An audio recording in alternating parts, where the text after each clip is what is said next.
Économie en berne, chômage massif, inflation galopante, corruption à tous les niveaux, autant de mots endémiques qui attisent la colère du peuple, lequel n'hésite pas à l'exprimer, faisant face à une répression féroce de la part des forces de l'ordre, mais sans pour autant perdre courage. Le désespoir ressenti par la jeunesse marocaine qui vit dans une misère noire sans entrevoir le bout du tunnel est criant, car aujourd'hui, la population reste la seule et unique victime des problèmes socio-économiques dans lesquels le Marzane a embourbé le pays sur fond de crise de succession.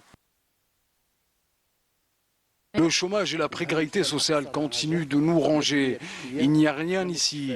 Nous manquons de tout. Pas d'hôpitaux, pas de routes, pas d'écoles.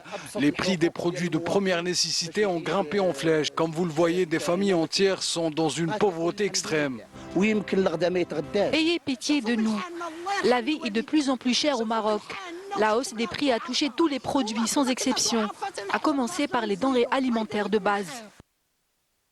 Comment le Marzane peut-il avoir de la compassion alors qu'il chasse ses propres administrés de leur maison par la force? Aujourd'hui, des milliers de familles marocaines sont menacées d'expulsion de leur logement, qui seront par la suite remplacées par des familles sionistes. Cela fait 80 ans que nous habitons ici.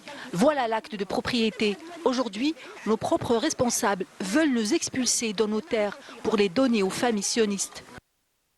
Mais ce n'est pas tout. Alors que le peuple marocain est de plus en plus plongé dans la misère et la précarité, le Marzane, dirigé par les sionistes, surprend une énième fois les Marocains en dévoilant le projet d'une liste d'octroi de la nationalité marocaine au profit d'enfants et petits-enfants juifs d'origine marocaine vivant en Palestine occupée par l'entité sioniste.